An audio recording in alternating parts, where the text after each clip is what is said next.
bagimu. Saudara-saudara kasih di dalam nama Tuhan Yesus Kristus, Shalom Alaikum Bishem Hamashiach. Shalom. Saudara, untuk mencapai suatu kesucian di dalam kehidupan kita sebagai orang percaya, maka perlu adanya laku yang diterapkan bagi kita. Karena itulah orang-orang banyak sekali yang mencari Allah. Makanya ada falsafah Jawa mengatakan bahwa jeruk basuki mau beo. Artinya untuk mencapai sesuatu, mencapai kesucian, mencapai kemuliaan di hadapan Allah, maka menyatu dengan Allah, mencari Allah, itu adalah sesuatu yang tidak bisa ditawar-tawar lagi bagi orang percaya. Makanya kalau kita melihat di dalam bacaan tadi, Lukas 6 ayat 17 sampai 23, Yesus dalam pelayanannya itu membuka hatinya, membuka tangannya bagi siapa saja yang mau mendekat dan mencari dirinya. Kita melihat di sana ada banyak orang dari Yehuda dan juga Yerusalem berkumpul. Untuk apa? Untuk mendengarkan firman Allah, untuk mendengarkan nasihatnya, untuk mendengarkan apa yang harus dilakukan sebagai manusia. Setiap kali Yesus itu bersama-sama dengan mereka, ajaran kebajikan, ajaran kasih, ajaran memperhatikan orang lain, itu adalah sesuatu yang dikedepankan. Mengapa demikian? Karena Yesus tahu bahwa manusia itu adalah merupakan citra daripada Allah, atau dapat dikatakan sebagai image of the image, gambar dari sang gambar. Artinya manusia tidak bisa terlepas daripada manusia yang lain. Sebagaimana di dalam Allah yang saling mendekati, saling menyatu, saling menempati di dalam Trinitarian itu. Karena itulah Allah melalui diri Yesus itu mengajak manusia untuk tidak tercerai-berai, tetapi menyatu satu sama lain di dalam kasih. Saudara, ada suatu wejangan yang diberikan oleh Yesus kepada orang yang berkumpul di sana. Berbahagialah orang yang miskin, karena mereka akan mempunyai kerajaan surga. Berbahagialah orang yang lapar, karena mereka akan dipuaskan. Kata-kata berbahagialah orang yang miskin menunjuk pada artian tidak ada keterikatan akan dunia ini. Dia kosong, dia bersih, dia sederhana, dan ingin hanya Allah yang mengisi di dalam jiwanya. Kalau Allah yang mengisi di dalam kalbunya melalui roh di dalam energi, maka berarti bahwa orang ini sedang masuk di dalam kehidupan Allah melalui Yesus Kristus. Padahal kita tahu bahwa Yesus itu adalah sebagai yang menciptakan jagat, sebagai yang mengadakan sesuatu dari tidak ada. Dengan menempatkan Yesus di dalam batinnya, maka segala sesuatu akan menjadi miliknya, akan menjadi bagiannya. Dan itu katakan maka dia mendapatkan kerajaan surga. Artinya ada penyatu tunggalan, ada masuk di dalam kehidupan Allah itu sendiri.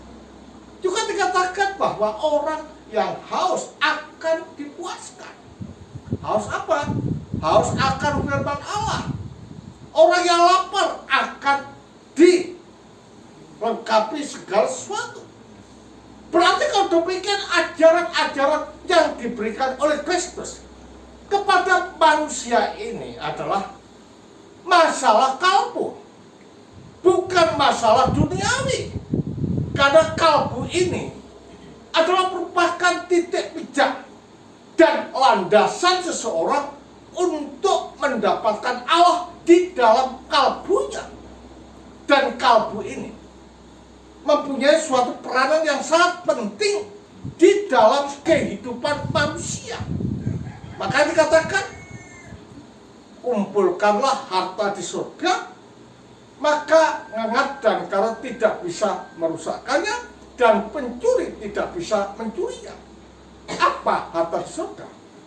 Adalah kebajikan, adalah kemurnian, adalah kebenaran yang ditanamkan di dalam kalbu.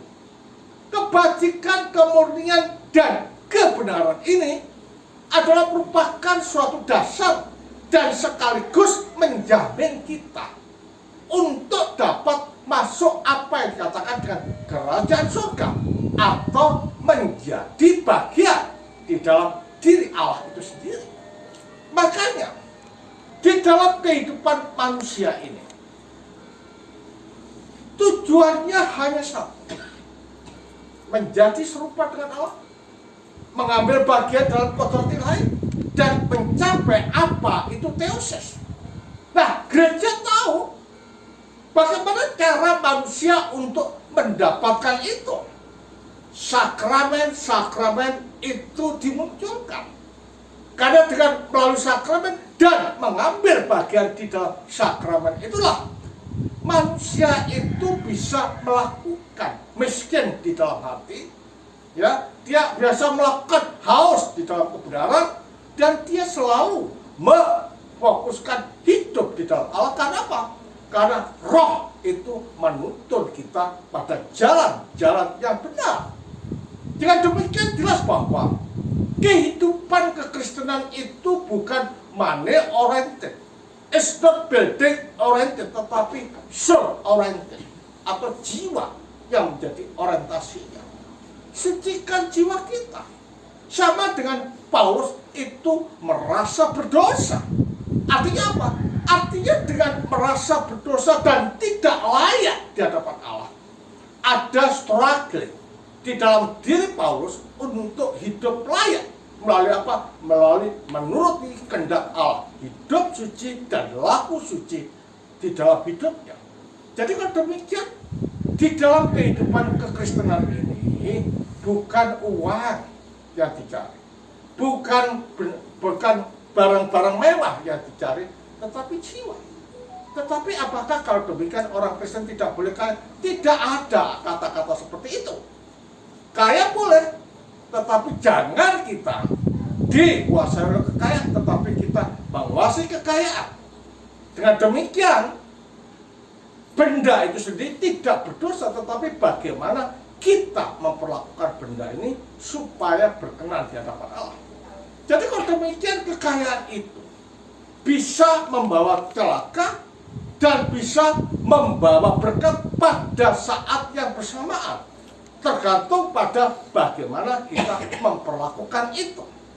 Nah, kalau kita hidup suci, kita tidak terpengaruh dengan itu, tetapi kita lebih mengutamakan kalbu, supaya apa yang ada di dalam hidup kita, apa yang menjadi milik kita, kita bisa berbagi pada orang lain, sehingga orang lain bisa merasakan kebahagiaan, keselamatan, harapan seperti yang Allah berikan kepada kita.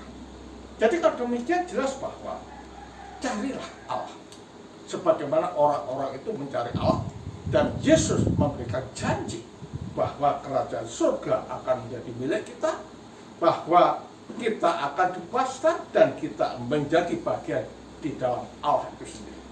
Hanya satu persyaratan, adalah Allah itu suci. Makanya ortodoksia, otolatria, otopraksia perlu dikedepankan dalam hidup dan kehidupan ini. Karena di sanalah letak harapan kita, letak keselamatan kita, dan letak pembaruan kita. terus mati di dalam surga dan membuka mulut untuk membawa manusia ke dalam gerejanya. Kemudian bagi Sang Bapa, Sang Putra, serta Sang Roh Kudus, Tuhan memberkati kita.